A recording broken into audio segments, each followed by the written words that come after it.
दीन कहे धनवान सुखी, धनवान कहे सुख राजा को भाई।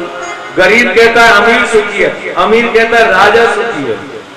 दीन कहे धनवान सुखी, धनवान कहे सुख राजा को भाई। राजा कहे सुख महाराजा को, महाराजा कहे सुख इंद्र को भाई। इंद्र कहे सुख चतुरानन को, ब्रह्मा को। इंद्र कहे सुख चतुरानन को, ब्रह्मा कहे सुख विष्णु को भाई। तुलसीदास विचार कहे, हरि भजन बिना सब जीव दुखारी। कितनी सुंदर बात कही कि दीन कहे धनवान सुखी, धनवान कहे सुख राजा को भाई। राजा कहे सुख महाराजा को, महाराजा कहे सुख इंद्र को भाई। इंद्र कहे सुख चतुरानन को, ब्रह्मा को। ब्रह्मा कहे सुख विष्णु को भाई। और तुलसीदास विचार कहे, हरि भजन बिना सब जीव दुखारी। तुलसी बाबा कहते हैं कि जिसके जीवन में हरि का भजन नहीं है, हरि के भजन के बिना सब जीव दुखी हैं। इतनी सुंदर भक्ति का प्रवचन सुना। कहा कि मैया कर्मणा जाए तो जंतु कर्म के कारण जीव का जन्म होता है। ऐसा सुंदर जब वचन, ऐसे सुंदर जब भाव माता देवहूति ने सुना तो भक्ति में भाव विभोर हो गई और शरीर गल के सारा पानी बन गया और सिद्धदा नाम की नदी बनकर प्रवाहित होने लगी। और भगवान कपिल में उसने आचमन किया और अपने धाम को प्रस्थान कर गए। बोल गोविंद भगवान की जय। इस प्रकार ये स्वयंभू मनु की दूसरी पुत्री के वंश की कथा। पहली पुत्री का मैंने बताया आकुति और विवाह रुचि प्रजापति के साथ भगवान यज्ञ नारायण के रूप में प्रकट हुए। दूसरी पुत्री का नाम देवहूति और देवहूति का विवाह हुआ कर्दम जी के साथ। इनके यहाँ भगवान कपिल रूप में प्रकट हुए। तीसरी जो पुत्री थी उस पुत्री का नाम था प्रसूति और प्रसूति का विवाह ब्रह्मा जी के पुत्र दक्ष प्रजापति के साथ। तीसरी पुत्री का विवाह ब्रह्मा जी के पुत्र दक्ष प्रजापति के साथ हुआ और उनके यहाँ 16 कन्याओं का जन्म हुआ। कितनी कन्याओं का जन्म हुआ? 16। 13 कन्याओं का विवाह धर्म के साथ हुआ, धर्मराज के साथ। एक कन्या का विवाह हुआ अग्नि के साथ। अग्नि के साथ जिस कन्या का विवाह हुआ उसका नाम था स्वाहा। देखिए जब तक हम मंत्र उच्चारण करते हैं, हवन करते हैं और उसमें आहुति डालते हैं, स्वाहा नहीं बोलते तो वो हवन पूरा नहीं माना जाता। अग्नि प्रकट हो रही है तो अग्नि की जो पत्नी है उसका नाम है स्वाहा। और एक पुत्री का विवाह हुआ पितरों के साथ, पितृदेवों के साथ। 15 हो गई और 16वीं जो कन्या थी जिसका नाम था सती और सती का विवाह भगवान शंकर के साथ। बोले शंकर भगवान की। सती का विवाह शंकर भगवान के साथ हुआ, लेकिन इस विवाह से दक्ष प्रजापति प्रसन्न नहीं थे। लेकिन ब्रह्मा जी का आदेश था तो इसमें विवाह हुआ। माता पार्वती अपने पहले जन्म में पहले रूप में सती थी, भगवान शंकर की पहली पत्नी के रूप में आई। दक्ष प्रजापति प्रसन्न नहीं थे। क्यों? क्योंकि वो कहते थे ये कैसा शंकर है, इसका भेष भी अमंगल है, गले में सर्पों की माला है, तन पर शमशान की भस्म रमाता है, ना कोई कपड़ा है, नंग धड़ंग रहता है, इसे देख ले कोई डर जाए, अमंगल भेष। और कहाँ रहता है? वन में रहता है, जंगल में रहता है, इस पे कोई रहने का ठिकाना नहीं, शमशान में रहता है।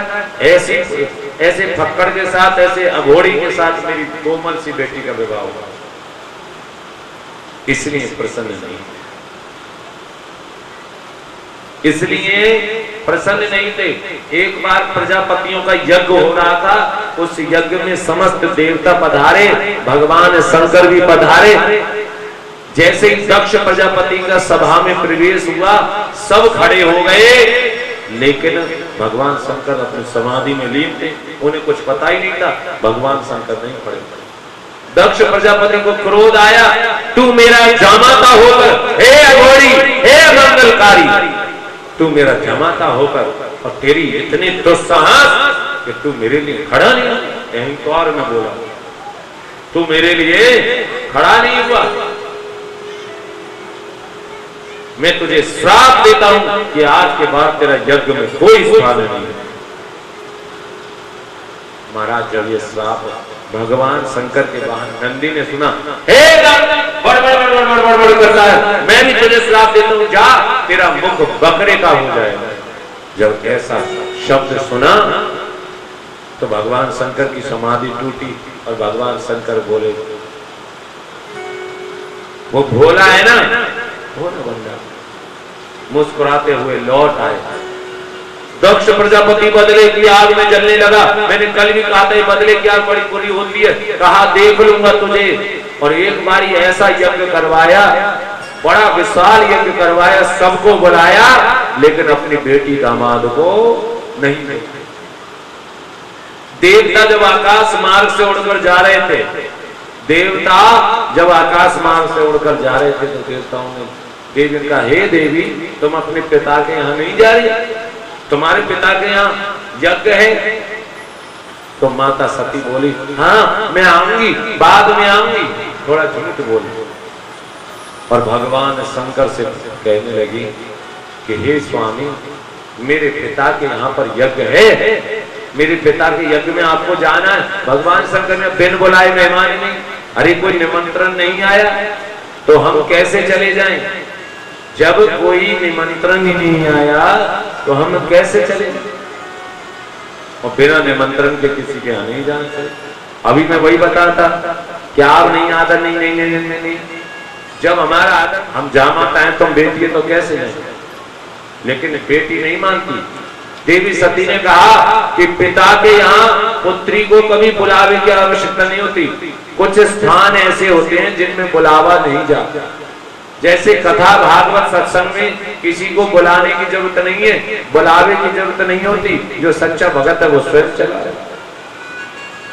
और गुरु के यहाँ पर भी बुलाने की जरूरत नहीं है।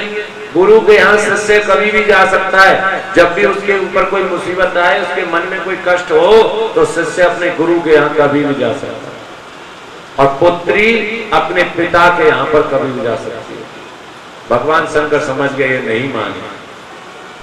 हर जाओ ना सती जी कह लो मान, पिता लो तो नाम दीनो। भगवान शंकर कहने लगे कि तुम्हारे पिता ने जब तुम्हें न्योता नहीं दिया है तो तुमको नहीं जाना चाहिए। लेकिन देवी सती नहीं मानी। खूब समझाया भगवान शंकर ने। तो भगवान शंकर ने देवी सती के पीछे पीछे विनाश काले विपरीत बुद्धि, जब इसकी विपरीत बुद्धि है विनाश अवश्य होगा, और चले गए। पीछे पीछे कुछ गणों को भेज दिया। लेकिन भैया जब देवी सती अपने पिता के घर गई, पिता गृह जब गई भवानी, पिता गृह जब गई भवानी, सबके त्रास नहीं कीने सनमानी, सबके त्रास नहीं कीने सनमानी। सागर भले उमरी एक माता, सागर भले उमरी एक माता, भगिनी मिली बहुर मुस्काता, भगिनी मिली बहुर मुस्काता, भगिनी मिली बहुर मुस्काता, भगिनी मिली बहुर मुस्काता। पिता गृह जब गई भवानी, दक्ष त्रास न कीने सनमानी। अपने पिता के घर जब माता सती भवानी गई तो दक्ष के डर के मारे किसी ने उनका सम्मान नहीं किया। सादर भले मिली एक माता, लेकिन माँ तो माँ होती है ना, बेटी आई है कैसी भी माँ थोड़ी तोड़ देती रिश्ते को। माँ बड़े प्रेम से मिली, लेकिन भगनी मिली बहुत मुस्कुराता। जो बहन है वो मुस्कुरा रही है, बहन बहन आपस में कई बार चिढ़ने लगे देखियो देखियो पिताजी ने बुलाई भी ना और जब भी दौड़ी दौड़ी आ गई है, देखियो कैसी फालतू में डोले बिन बुलाई चली आई। तो भगनी मिली बहुत मुस्कुरा। लेकिन जब माता सती ने यज्ञ की तरफ देखा और यज्ञ में अपने पिता का भाग, अपने पति का भाग नहीं देखा, अपने पति का स्थान नहीं देखा, तो माता सती को बड़ी गिलानी हुई कि मैं अपने पति की अवज्ञा करके आई, मैं अपने पति की अवज्ञा करके आई, मैं किस मुंह से अब मैं अपनी शकल दिखाऊंगी, किस मुंह से वापस जाऊंगी। मेरे यहाँ पर पिता ने तो मेरा अपमान कर दिया। आज माता सती दक्ष से बोली पिता से, ए दक्ष, ए पिता, तेरे अहंकार का खून मेरे रगों में दौड़ रहा है, तेरे अहंकार का खून मेरे रगों में दौड़ रहा है। जैसा तू अहंकारी, वही अहंकार मेरे रगों में है। इस अहंकार के कारण मैं अपने पति की अवज्ञा करके आई, इसे तेरे अहंकार से बने हुए शरीर को मैं नष्ट कर दूंगी। और माता सती ने योग अग्नि को प्रकट किया और उसने अपने शरीर को भस्म कर दिया।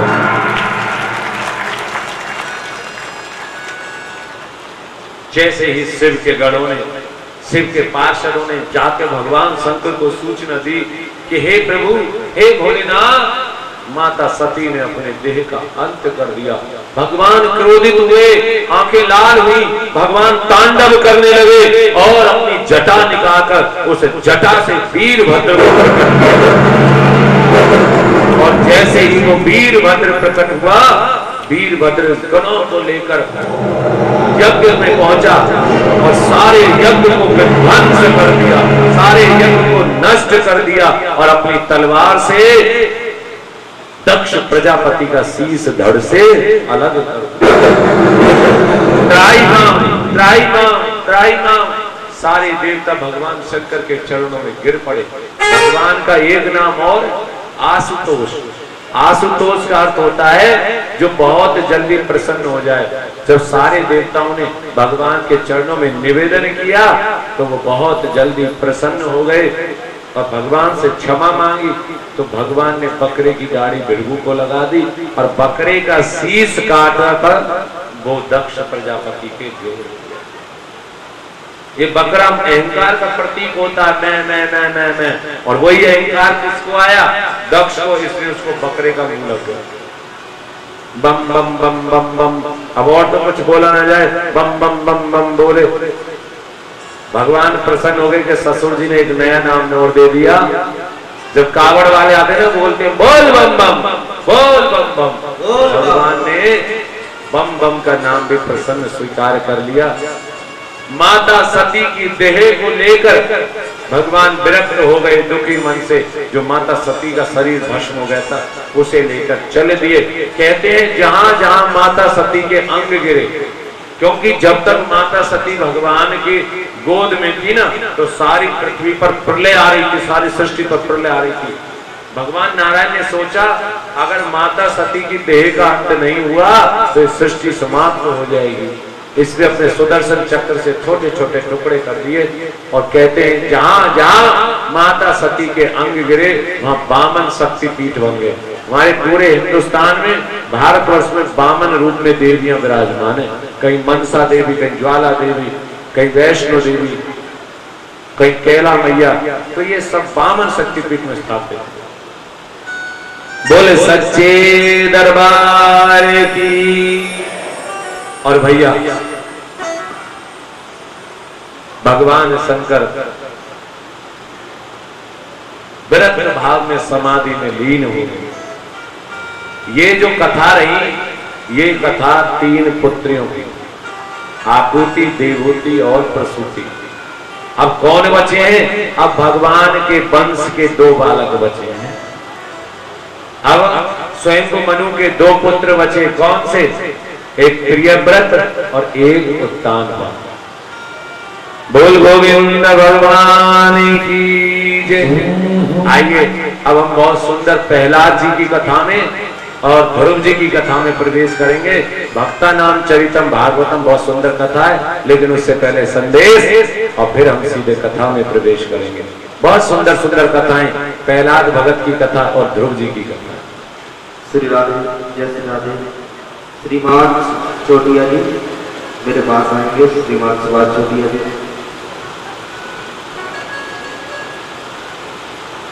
आप सभी भक्तगणों को मैं एक बात बताऊं, ये जो कथा की रिकॉर्डिंग हो रही है, कथा की रिकॉर्डिंग हमारे स्टूडियो से भाई साहब कर रहे हैं।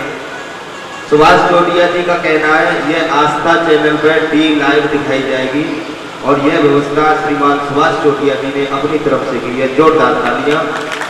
और इसी सम्मान में मैं सुभाष चोटिया जी से निवेदन करूंगा, जो गौ माता की सेवा में आज दान आया है अथवा हरा चारा आया है, जो भी गौ माता की सेवा में आया है, आप समस्त जनता के सामने अपने मुख से रखेंगे। जो भी आपके गांव से अथवा आसपास से जो भी दान सहयोग आया है वो आपके गांव से। जय श्री कृष्ण, जय श्री राधे राधे। 100 रुपये राजेंद्र जी लक्के सर जिन्होंने गौ माता के लिए दान दिया है, उनका बहुत बहुत धन्यवाद। 100 रुपये भुगतान, 200 रुपये मनपत्री शेरामाल ढाणे से, 500 रुपये रामकरण जी बापू रामपुरा, 21 रुपये श्री दसवंत टिकड़ीवाल रामपुरिया। मैं निवेदन करूंगा दसवंत टिकड़ीवाल मंत्राएं। जोरदार तालियां बजाए करो भाई, जोरदार तालियों से सबको। 11,000 रुपये श्री हरिराम जी भाटीवाल गौ माता के लिए अर्पण किए हैं। बहुत बहुत धन्यवाद। भगवान को गौरव लगे। कृपया मंच पर बुलाएं हरिराम जी भाटीवाल। 100 रुपये गोपीराम जी राजवाड़ा, 500 रुपये चेतराम जी गुरिया, 500 रुपये 15 किलो दूध एक माता ने दान दिया है, 1 किलो गाय का घी। 2 तालियों में स्वागत किया है माता का। 200 रुपये 7 किलो दूध एक माता ने दिया है। 2 तालियों में स्वागत। 200 रुपये अमर सिंह जी भाटीवाल। 1100 रुपये जगदीश राजे ढाका, जगदीश राजे ढाका मंत्राएं। और अब मैं निवेदन करूंगा श्री बिरलाल जी भामू, श्री भागीरथ जी भामू, पुत्र श्री गोभर चौधरी निर्मल राम जी भामू के, जिन्होंने अपनी नेक कमाई से 31,000 रुपए का दान गौ माता की चरणों में अर्पण किए हैं। जोरदार तालियों से स्वागत। और मैं निवेदन करूंगा बिरलाल जी भामू ऊपराई क्षेत्र 100 रुपये भुगतान, 1100 रुपये श्री मोहम्मद राम जी गुरिया। मैं जगदीश गुरिया से निवेदन करूंगा वो क्षेत्र है। 100 रुपये भुगतान, 500 रुपये फिर भुगतान, 500 रुपये बिरलाल गुरिया, 500 रुपये हंसराज भाटीवाल, 500 रुपये मोहनलाल जी सिद्ध, 1100 रुपये भुगतान। तो इन सब भाई और बहनों का मैं बड़े तहे दिल से आभारी हूँ, तहे दिल से मैं शुक्रगुजार हूँ। परमात्मा अपनी नए कमाई से दान देने के लिए इनको करोड़ों अरबों की संपत्ति दे। जय श्री कृष्ण, जय श्री राधे। श्री राधे। बहुत बहुत धन्यवाद श्री सुभाष चोटिया जी का, जिन्होंने आज कथा में दान रखा। और उन्हें साहब कुछ कहना चाहते हैं तो शब्द सुनेंगे आप लोग। जय श्री राधे राधे, जय श्री गौ माता। मैं सभी बहनों और भाइयों को निवेदन करना चाहता हूँ कि गौशाला में 12 महीने का बच्चा गौशाला 200 रुपये देकर लेती है। तो आज हुए किसी भाई या बहन ने राजीव गांधी स्कूल है वो चक है, 7 वाला चक है, इस चक के पास दोनों पग बांध कर उस बच्चे को छोड़ दिया। तो उसको कुत्ते नहीं आए, सेवा में समर्पण किया है। आज मुझे बहुत अच्छा लगा, कल जो संदेश प्रेषित किया आज अच्छा लगा। आज के हम दान की गणना करें तो आज आप धीरे धीरे धीरे धीरे करके जोड़कर, अभी मुझे जैसे गणना लगती है तो 50-60 हजार तक आपने आज की संख्या में, आज 70,000 75,000 तक तो दान अभी पहुंचाया। आज आप लाख रुपए तक पहुंचाएंगे, कल और बढ़ेगा। हमने कहा था कि आप अपने दान की घोषणा करवा सकते हैं। आपको दान कब देना है उसको कुछ दिन की आपको छूट मिलेगी। आप अपने दान को गौ माता की सेवा में समर्पित कर सकते हैं। इसलिए मेरी व्यासपीठ सभी दानदाताओं को खूब खूब आशीर्वाद देती है कि दूधो नहाओ, पूतो फलो, खूब घर आंगन में खुशहाली गूंजे। सब इसी प्रकार प्रेम भाव से गौ माता की सेवा में समर्पण करें। बड़ा अच्छा लगता है। देखिए माताओं ने भी प्रयास किया। कल जब मैंने कहा तो कोई माता 500, कोई 1100, कोई 100, कोई 200। आपके उस दान की बड़ी महत्ता है। आप कितना भी दे रहे हैं, लेकिन कितने दिल से, कितनी श्रद्धा से दे रहे हैं, इस दान का बड़ा महत्व है। दूसरी बात अभी हमारे स्वामी जी ने कही थी कि हम पुण्य तो कमा नहीं सकते और पाप के भागीदार बनते हैं। हाँ? आपका ये गांव है, गांव में कोई भी परिवार ऐसा नहीं है, जिम्मेदारा गांव है, जो गाय भैंस का पालन नहीं करता हो, जिसके पशु का पालन नहीं होता हो।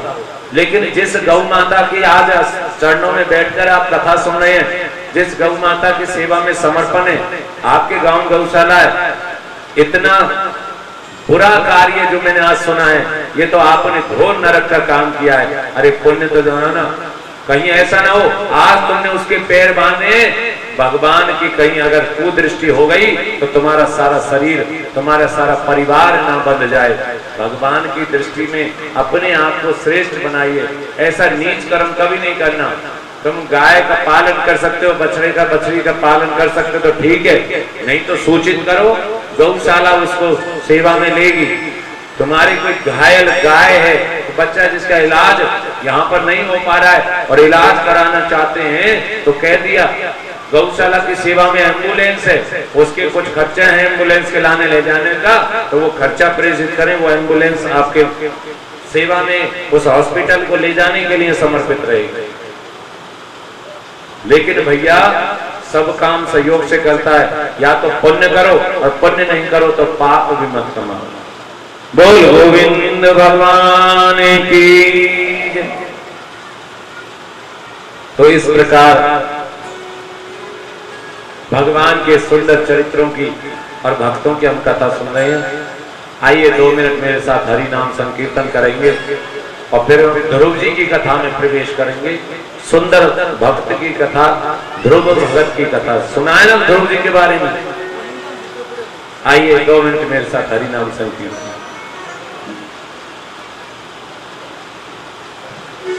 कल मैं वो जाप बताना चाह रहा था, आइए मेरे साथ वो जाप करेंगे जिस जाप की मैंने आगरे में खोज करी। क्या मेरे ठाकुर जी की कृपा हुई, जो जाप मेरे मुख पे आया, उस राधे नाम का आधार मेरे मुख पे आया, उस राधे नाम का आश्रय मेरे मुख पर आया और हमने उसको ठाकुर जी के स्वरूप में ऐसा भाव विभोर प्रस्तुत किया कि वो सबके जीवन को बदलने वाला होगा।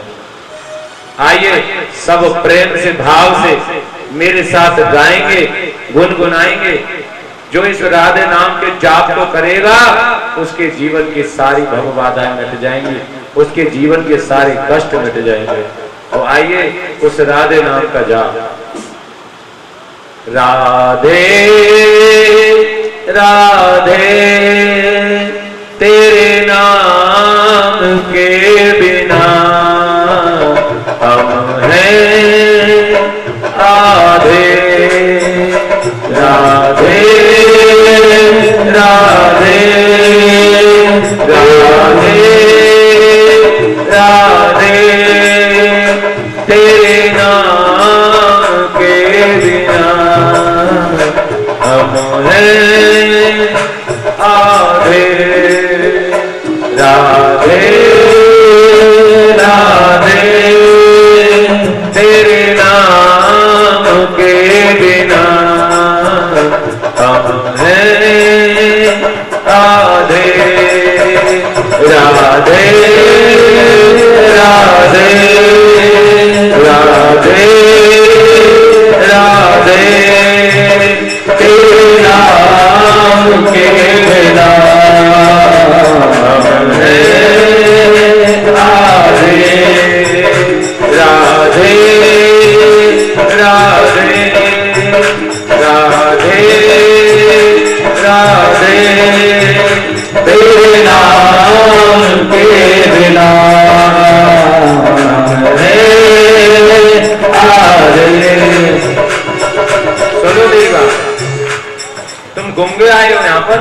अरे मैं बुलवा रहा हूं, तो जाओ, जिस नाम को तुम गुनगुनाओगे तो सारे जीवन सुख पाओगे। इसलिए प्रेम से बोलना, मेरे साथ साथ गाओ। अभी मैं और कोई नहीं बोलेगा, मैं तुम्हारी आवाज सुनना चाहता हूं। पहले मुंह से बोलता हूं, फिर तुम बोलोगे। राधे राधे तेरे नाम के बिना हम हैं आधे। बोलो।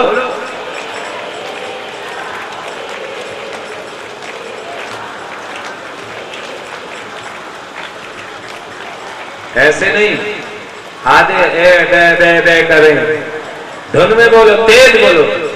राधे राधे राधे राधे तेरे नाम के बिना हम हैं आधे। राधे राधे राधे राधे तेरे नाम के बिना हम हैं आधे। राधे राधे राधे राधे तेरे नाम के बिना हम हैं आधे। राधे राधे राधे राधे तेरे नाम के बिना हम हैं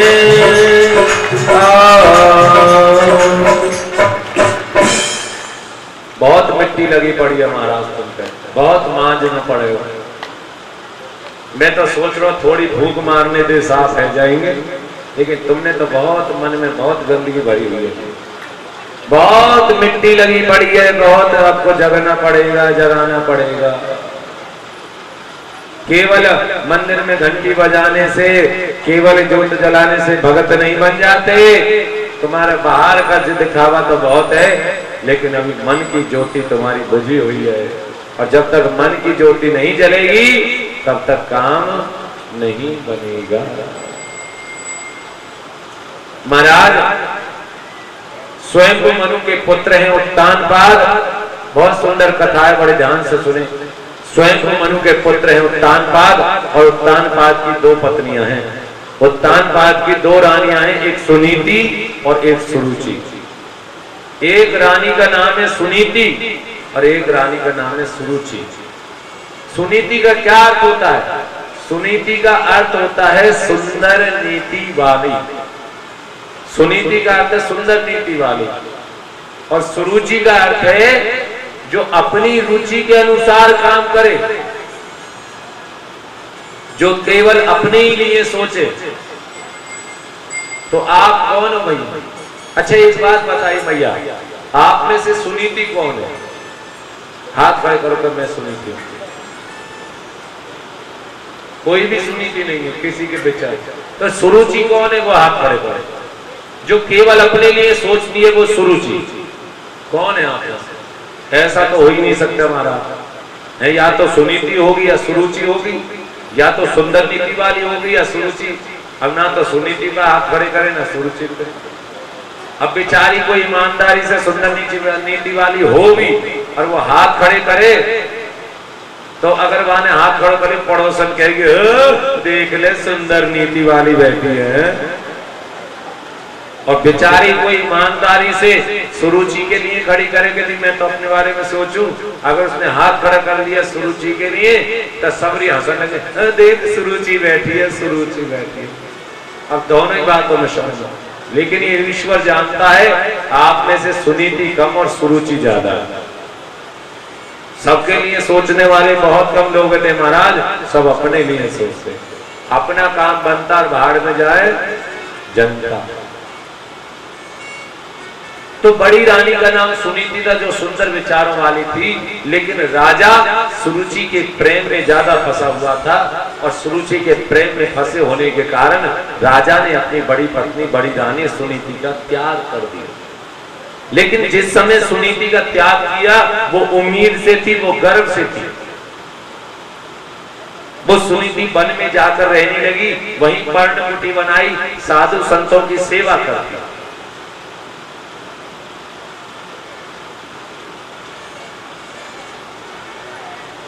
साधु संतों की सेवा करती और धीरे धीरे साधु संतों के आशीर्वाद से समय अपनी गति से आगे बढ़ा और सुनीति ने एक सुंदर पुत्र को जन्म दिया जिसका नाम हुआ ध्रुव। बोलिए ध्रुव जी महाराज की जय।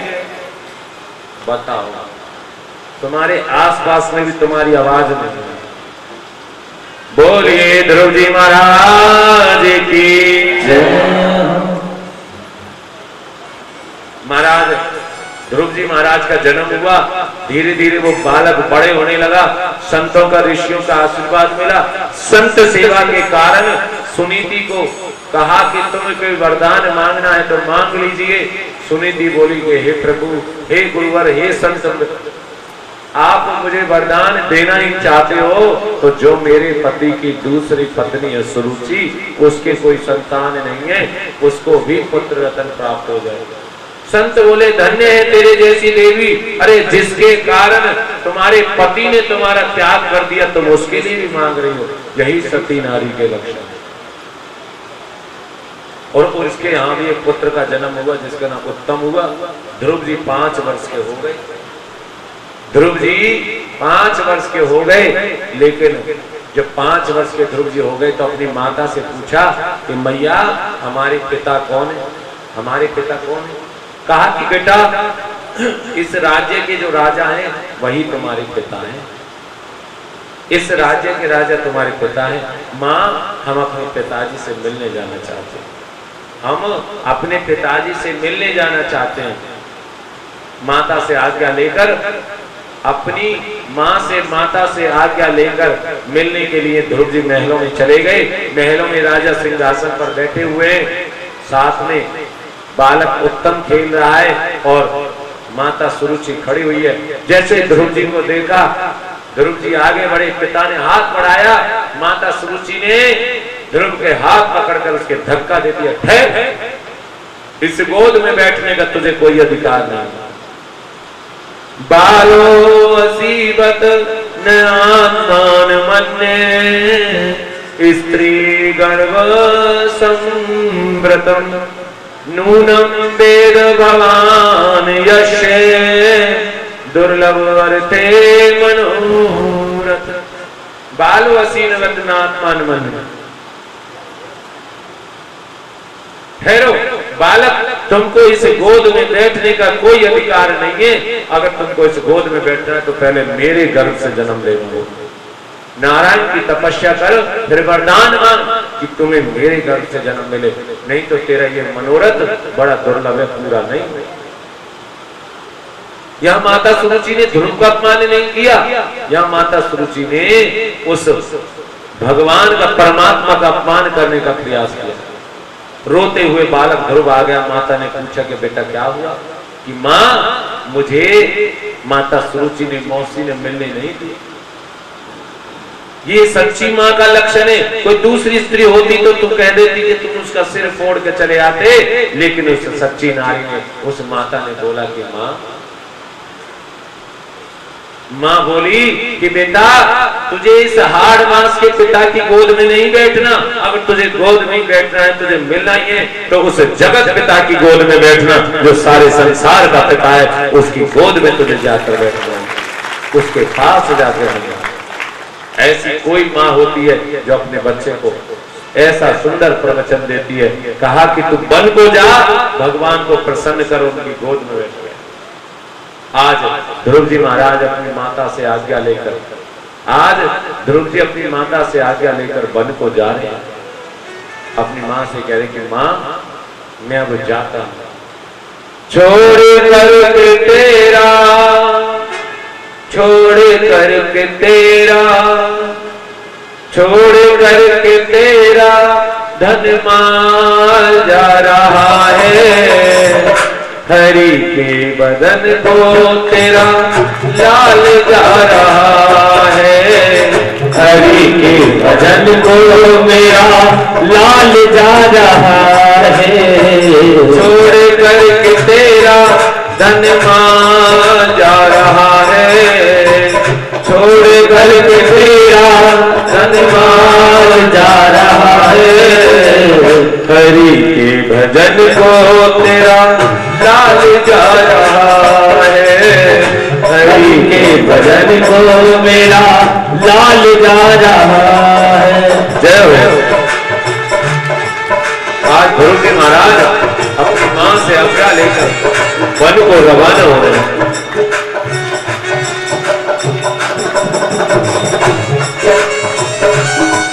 मीठी मीठी तालियां प्रेम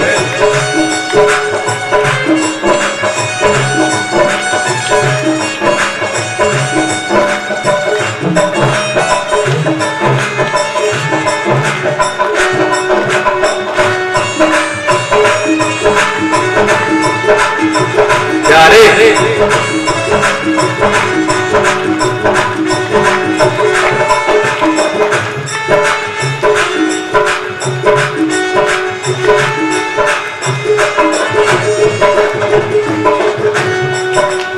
तुम बिन हमारे जीवन का नहीं कोई आधार।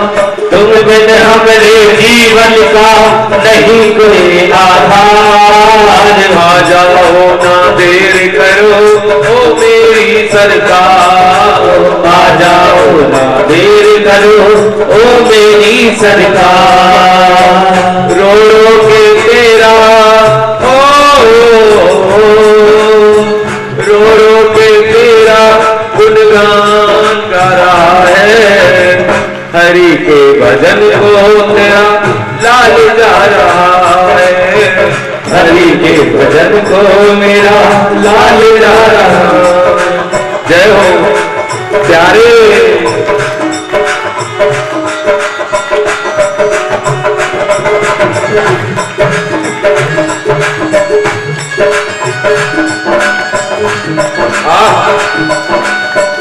गोविंद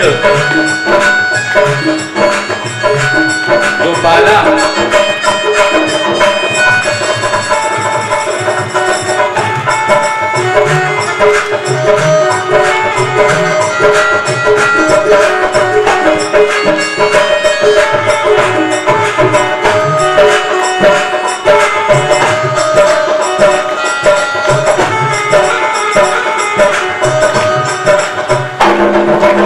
तुझ बिन मुझको सूना लागे ये सारा संसार।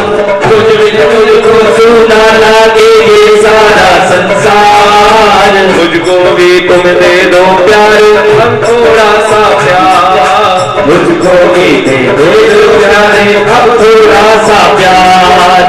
तुझ बिन मुझको सूना लागे ये सारा संसार। तुझ बिन मुझको सूना लागे ये सारा संसार। मुझको भी तुम दे दो प्यारे अब थोड़ा सा प्यार। मुझको भी दे दो थोड़ा सा अब थोड़ा सा प्यार। रो रो के तेरा रो रो के तेरा गुणगान गा रहा है। हरि के भजन को तेरा लाल जा रहा है। हरि के भजन को मेरा लाल जा रहा है। छोड़ करके तेरा छोड़ करके तेरा धन माल जा रहा है। हरि के भजन को तेरा लाल जा रहा है। हरि के भजन को मेरा लाल जा रहा है। हरि के भजन को मेरा लाल जा रहा है। हरि के भजन को मेरा लाल जा रहा है। छोड़ करके तेरा छोड़ करके तेरा छोड़ करके तेरा धन माल जा रहा है। हरि के भजन को तेरा लाल जा रहा। आज ध्रुव जी महाराज अपनी माँ से आज्ञा लेकर 5 वर्ष का नन्हा सा बाल, कितने वर्ष की आयु थी भैया? 5 वर्ष की, कितना छोटा सा बाल, जो कुछ जाने भी नन्हा सा कोमल सा बाल, नंगे पैर भगवान के दर्श की आग लेकर, भगवान के दर्श का प्रेम लेकर वो नन्हा सा 5 वर्ष का बालक वन को जाता है, वन को चला जाता है। देव ऋषि नारद ने देखा तो उस बालक को समझाया, बेटा कहां जाता है? अरे तेरे नन्हे से छोटे छोटे पैर हैं, तेरे कोमल कोमल पैर है, तेरे पैरों में पादुका नहीं, तेरी माँ रोती होगी, तू जा, लौट जा, लौट जा तू। लेकिन नन्हा सा बालक हट करके आया। वो नन्हा सा बालक वो प्रेम के वशीभूत होकर आया था। वो नन्हा सा बालक कहने लगा, मैं नहीं जाऊंगा, मैं नहीं जाऊंगा, मैं तो भगवान को पाने के लिए आया हूं, मैं उस जगत पिता से मिलने के लिए आऊंगा, जब तक ना मिलूंगा नहीं जाऊंगा। पूछा, जब तू नहीं मानता, बहुत डराया धमकाया, लेकिन ध्रुव जी नहीं माने तो कहने लगे, तेरा गुरु कौन है? क्योंकि जब तक गुरु नहीं बनाएगा, जब तक गुरु को धारण नहीं करेगा, तब तक तुझे परमात्मा नहीं मिलेंगे, गुरु गति। तो तेरा गुरु कौन है? ध्रुव जी कहने लगे, जिसके मुख पर 24 घंटे भगवान का नाम। अरे आपसे अच्छा मेरा गुरु कौन होगा? आप दिन रात भगवान का भजन करते हैं, इसलिए मैं तो आपको ही अपना गुरु स्वीकार करता हूँ। और बालक ध्रुव को ध्रुव जी नारद जी ने अपने सीने से लगा लिया कि आज तेरे जैसा शिष्य पाकर मैं धन्य हो गया, ऐसा परम भगत पाकर मैं धन्य हो गया। वो गुरु भी धन्य हो जाता है जिसके जीवन में सच्चा शिष्य आ जाता है। केवल गुरु और शिष्य का धारण करने का भाव यही नहीं होता।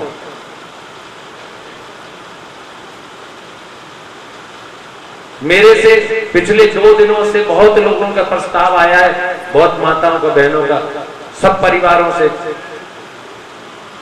चाहे वो ब्राह्मण परिवार हैं, चाहे वो जाट परिवार हैं, चाहे वो स्वामी परिवार हैं, चाहे कुमार परिवार हैं, हर परिवार से कोई ना कोई 1-2 परिवार का मेरे पास प्रस्ताव है कि गुरुजी हम गुरु धारण करना चाहते हैं।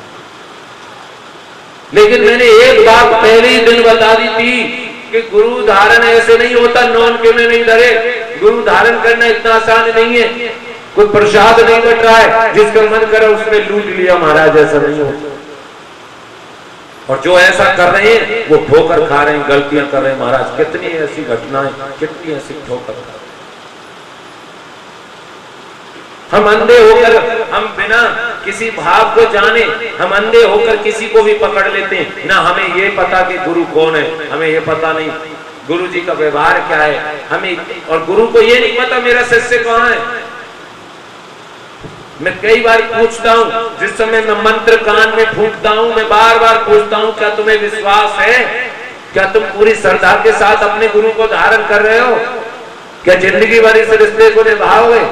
बहुत से भावावेश में कह देते हैं, और फिर मतलब साल भर तक गुरु जी की याद नहीं। गुरु जब मर रहे हैं, जब जिंदे, फिर चेला झांक कर उन्हें लेके कहाँ गई गुरु जी? चेला को ना देखे, चेला गुरु जी ना देखे, और गुरु जी भी देखे तो चेला नहीं देखे। अरे ये तो हम अपराध करते हैं। गुरु बनाने का मतलब ये नहीं है कि तुमने ठेका छोड़ दिया, बस एक बार गुरु जी की कट्टी ले ली, अब तुम कुछ करो ना करो, अब सबरी मुसीबतों की जड़ गुरु जी को निपटाने दो। ऐसा नहीं है। अगर आपको सच्चे गुरु की चाहत है तो आपको भी सच्चा शिष्य बनना पड़ेगा।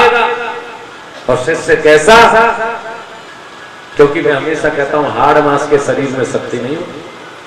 आप सोचे नरेंद्र माधव जी में शक्ति है? नरेंद्र माधव जी में शक्ति नहीं है, शक्ति आपके विश्वास में है।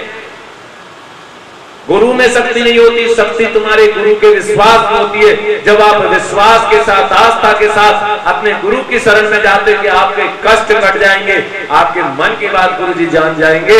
जब विश्वास के साथ आते हैं तो आपके विश्वास के कारण ही गुरु के मुख से किया हुआ हर वचन सत्य हो जाता है और आपके सारे कष्ट कट जाते हैं। सब गुरु की कृपा हो जाती है। अगर विश्वास नहीं है तो कितने बड़े महामंडलेश्वर के पास चले जाओ, कुछ नहीं होगा।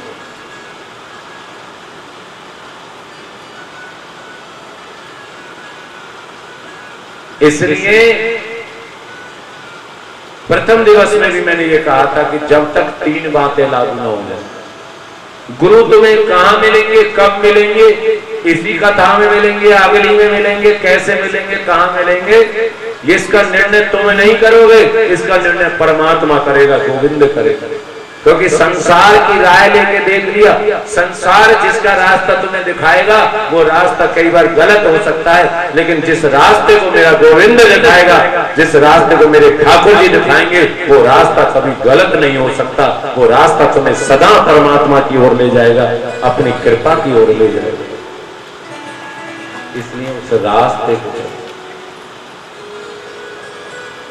मैंने बताया था कि जिसके जीवन में, आज सुन लीजिए, इतने लोग बैठे हैं, तुम्हें किसी की पूछने की जरूरत नहीं है, ना हमसे ना किसी से। जब तुम्हारे जीवन में 3 बातें लागू हो जाएं, जिसकी वाणी तुमको सुंदर लगे, जिसके विचार तुम्हारे हृदय में भक्ति को भर दें, और यदि आंख बंद करके अपने दिल की सेवा में समर्पण किया है। आज मुझे बहुत अच्छा लगा, कल जो संदेश प्रेषित किया, आज अच्छा लगा। आज के हम दान की गणना करें तो आज आप धीरे धीरे धीरे धीरे करके जोड़कर, अभी मुझे जैसे गणना लगती है तो 50-60 हजार तक आपने आज की संख्या में, आज 70,000 75,000 तक तो दान अभी पहुंचाया। आज आप लाख रुपए तक पहुंचाएंगे, कल और बढ़ेगा। हमने कहा करता कि आप अपने दान की घोषणा करवा सकते हैं। आपको दान कब देना है, उसको कुछ दिन की आपको छूट मिलेगी। आप अपने दान को गौ माता की सेवा में समर्पित कर सकते हैं। इसी मेरी व्यासपीठ सभी दानदाताओं को खूब खूब आशीर्वाद देती है कि दूधो नहाओ, पूतो फलो, खूब घर आंगन में खुशहाली गूंजे। सब इसी प्रकार प्रेम भाव से गौ माता की सेवा में समर्पण करें। बड़ा अच्छा लगता है। देखिए, माताओं ने भी प्रयास किया। कल जब मैंने कहा तो कोई माता 500, कोई 1100, कोई 100, कोई 200। आपके उस दान की बड़ी महत्ता है। आप कितना भी दे रहे हैं, लेकिन कितने दिल से, कितनी श्रद्धा से दे रहे हैं, इस दान का बड़ा महत्व है। दूसरी बात, अभी हमारे स्वामी जी ने कही थी कि हम पुण्य तो कमा नहीं सकते और पाप के भागीदार बनते हैं। हाँ? आपका ये गांव है, गांव में कोई भी परिवार ऐसा नहीं है, जिम्मेदारा गांव है, जो गाय भैंस का पालन नहीं करता हो, जिसके पशु का पालन नहीं होता हो। लेकिन जिस गौ माता की आज चरणों में बैठकर आप कथा सुन रहे हैं, जिस गौ माता की सेवा में समर्पण है, आपके गांव गौशाला है, इतना बुरा कार्य जो मैंने आज सुना है, ये तो आपने घोर नरक का काम किया है। अरे पुण्य तो जो है ना, कहीं ऐसा ना हो आज तुमने उसके पैर बांधे, भगवान की कहीं अगर कुदृष्टि हो गई तो तुम्हारा सारा शरीर, तुम्हारा सारा परिवार ना बंध जाए। भगवान की दृष्टि में अपने आप को श्रेष्ठ बनाइए। ऐसा नीच कर्म कभी नहीं करना। तुम गाय का पालन कर सकते हो, बछड़ी का पालन कर सकते हो तो ठीक है, नहीं तो सूचित करो, गौशाला उसको सेवा में लेगी। तुम्हारी कोई घायल गाय है, तो बच्चा जिसका इलाज यहाँ पर नहीं हो पा रहा है और इलाज कराना चाहते हैं, तो कह दिया गौशाला की सेवा में एम्बुलेंस है, उसके कुछ खर्चा है एम्बुलेंस के लाने ले जाने का, तो वो खर्चा प्रेषित करें। वो एम्बुलेंस आपके सेवा में उस हॉस्पिटल को ले जाने के लिए समर्पित रहेगी। लेकिन भैया, सब काम सहयोग से करता है। या तो पुण्य करो, और पुण्य नहीं करो तो पाप भी मत कमाओ। बोल गोविंद भगवान की। तो इस प्रकार भगवान के सुंदर चरित्रों की और भक्तों की हम कथा सुन रहे हैं। आइए 2 मिनट मेरे साथ हरि नाम संकीर्तन करेंगे और फिर ध्रुव जी की कथा में प्रवेश करेंगे। सुंदर भक्त की कथा, ध्रुव भगत की कथा सुनाए ना ध्रुव जी के बारे में। आइए 2 मिनट मेरे साथ हरि नाम संकीर्तन। कल मैं वो जाप बताना चाह रहा था, आइए मेरे साथ वो जाप करेंगे जिस जाप की मैंने आगरे में खोज करी। खोज करी क्या, मेरे ठाकुर जी की कृपा हुई, जो जाप मेरे मुख पे आया, उस राधे नाम का आधार मेरे मुख पे आया, उस राधे नाम का आश्रय मेरे मुख पर आया, और हमने उसको ठाकुर जी के स्वरूप में ऐसा भाव विभोर प्रस्तुत किया कि वो सबके जीवन को बदलने वाला होगा। आइए सब प्रेम से भाव से मेरे साथ गाएंगे, गुनगुनाएंगे। जो इस राधे नाम के जाप को करेगा उसके जीवन की सारी भव बाधाएं मिट जाएंगी, उसके जीवन के सारे कष्ट मिट जाएंगे। तो आइए उस राधे नाम का जाप। राधे राधे तेरे नाम के बिना हम हैं आधे। राधे राधे राधे राधे तेरे नाम के बिना हम हैं आधे।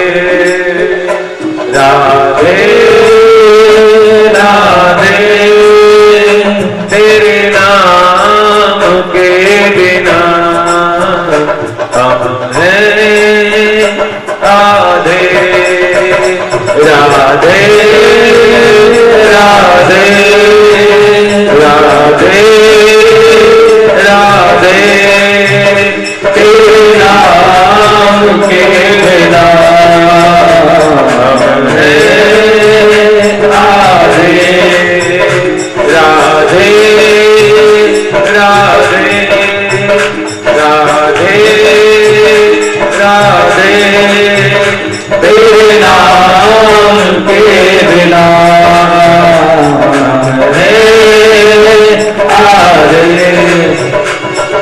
सुनो देगा, तुम गुंगे आए हो यहाँ पर। अरे मैं बुलवा रहा हूं तो जाओ, जिस नाम को तुम गुनगुनाओगे तो सारे जीवन सुख पाओगे। इसलिए प्रेम से बोलना, मेरे साथ साथ गाओ। अभी मैं और कोई नहीं बोलेगा, मैं तुम्हारी आवाज सुनना चाहता हूं। पहले बोलते बोलता हूं, फिर तुम बोलोगे। राधे राधे तेरे नाम के बिना हम हैं आधे। बोलो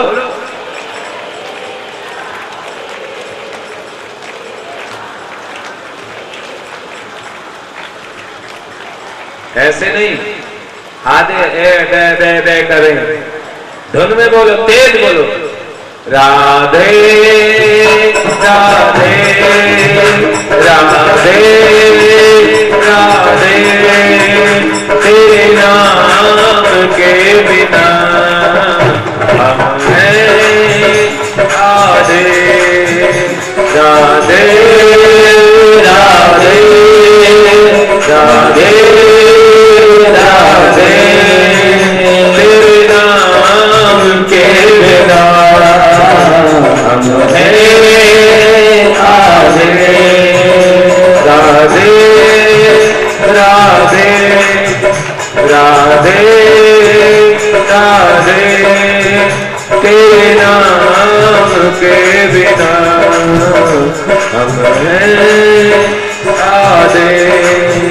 राधे राधे राधे राधे तेरे नाम के बिना हम हैं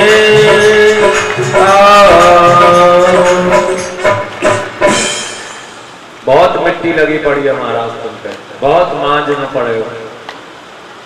मैं तो सोच रहा हूँ थोड़ी भूख मारने दे, साफ रह जाएंगे, लेकिन तुमने तो बहुत मन में बहुत गंदगी भरी हुई है, बहुत मिट्टी लगी पड़ी है, बहुत आपको जगना पड़ेगा, जगाना पड़ेगा। केवल मंदिर में घंटी बजाने से, केवल ज्योत जलाने से भगत नहीं बन जाते। तुम्हारे बाहर का दिखावा तो बहुत है, लेकिन अभी मन की ज्योति तुम्हारी बुझी हुई है, और जब तक मन की ज्योति नहीं जलेगी तब तक काम नहीं बनेगा। महाराज स्वयं मनु के पुत्र हैं उत्तानपाद। बहुत सुंदर कथा है, बड़े ध्यान से सुने। स्वयं मनु के पुत्र हैं उत्तानपाद और उत्तानपाद की दो पत्नियां हैं। उत्तानपाद की दो रानियां हैं, एक सुनीति और एक सुरुचि। एक रानी का नाम है सुनीति और एक रानी का नाम है सुरुचि। सुनीति का क्या अर्थ होता है? सुनीति का अर्थ होता है सुंदर नीति वाली। सुनीति का अर्थ है सुंदर नीति वाली और सुरुचि का अर्थ है जो अपनी रुचि के अनुसार काम करे, जो केवल अपने ही लिए सोचे। तो आप कौन हो भैया? अच्छा एक बात बताइए भैया, आप में से सुनीति कौन है? हाथ खड़े करो कि मैं सुनीति हूं। कोई भी सुनीति नहीं है किसी के विचार। तो सुरुचि कौन है? वो हाथ खड़े करो। जो केवल अपने लिए सोचती है वो सुरुचि। कौन है आप में से? ऐसा तो हो ही नहीं सकता हमारा है, या तो सुनीति होगी या सुरुचि होगी, या तो सुंदर नीति वाली होगी या सुरुचि। अब ना तो सुनीति का हाथ खड़े करे ना सुरुचि पे। अब बेचारी कोई ईमानदारी से सुंदर नीति वाली हो भी और वो हाथ खड़े करे तो अगर वहां हाथ खड़े करे पड़ोसन कहेगी देख ले सुंदर नीति वाली बैठी है। और बेचारी कोई ईमानदारी से सुरुचि के लिए खड़ी करेगी, मैं तो अपने बारे में सोचूं। अगर उसने हाथ खड़ा कर लिया सुरुचि के लिए तो सबरी हंसने लगे, देख सुरुचि बैठी है, सुरुचि बैठी है। अब दोनों ही बातों में समझ, लेकिन ये ईश्वर जानता है आप में से सुनीति कम और सुरुचि ज्यादा है। सबके लिए सोचने वाले बहुत कम लोग थे महाराज, सब अपने लिए सोचते। अपना काम बनता और भाड़ में जाए जनता। तो बड़ी रानी का नाम सुनीति था जो सुंदर विचारों वाली थी, लेकिन राजा सुरुचि के प्रेम में ज्यादा फंसा हुआ था और सुरुचि के प्रेम में फंसे होने के कारण राजा ने अपनी बड़ी पत्नी बड़ी रानी सुनीति का त्याग कर दिया। लेकिन जिस समय सुनीति का त्याग किया वो उम्मीद से थी, वो गर्व से थी। वो सुनीति वन में जाकर रहने लगी, वहीं पर्णकुटी बनाई, साधु संतों की सेवा करती।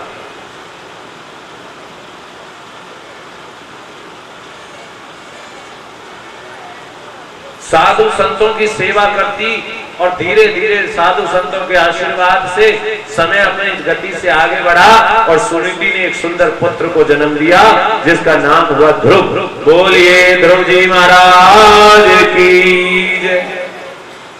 बताओ तुम्हारे आसपास में भी तुम्हारी आवाज नहीं है। बोलिए ध्रुव जी महाराज की जय। महाराज ध्रुव जी महाराज का जन्म हुआ, धीरे धीरे वो बालक बड़े होने लगा, संतों का ऋषियों का आशीर्वाद मिला। संत सेवा के कारण सुनीति को कहा कि तुम्हें कोई वरदान मांगना है तो मांग लीजिए।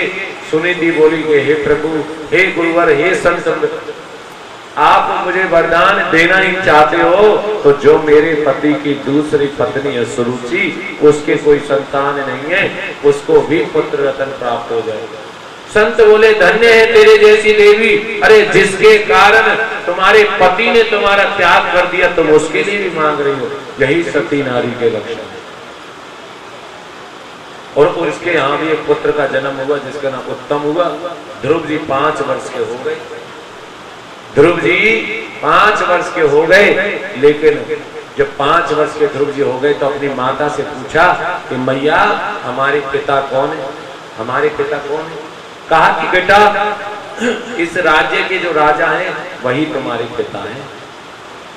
इस राज्य के राजा तुम्हारे पिता हैं। माँ हम अपने पिताजी से मिलने जाना चाहते हैं। हम अपने पिताजी से मिलने जाना चाहते हैं। माता से आज्ञा लेकर अपनी माँ से माता से आज्ञा लेकर मिलने के लिए ध्रुव जी महलों में चले गए। महलों में राजा सिंहासन पर बैठे हुए, साथ में बालक उत्तम खेल रहा है और माता सुरुचि खड़ी हुई है। जैसे ध्रुव जी को देखा, ध्रुव जी आगे बढ़े, पिता ने हाथ बढ़ाया, माता सुरुचि ने ध्रुव के हाथ पकड़कर उसके धक्का दे दिया। ठहर, इस गोद में बैठने का तुझे कोई अधिकार नहीं। बालो असीबत न आत्मान मन्ने स्त्री गर्भ संव्रतम नूनम वेद भवान यशे दुर्लभ अर्थे मनोरथ बाल वसीन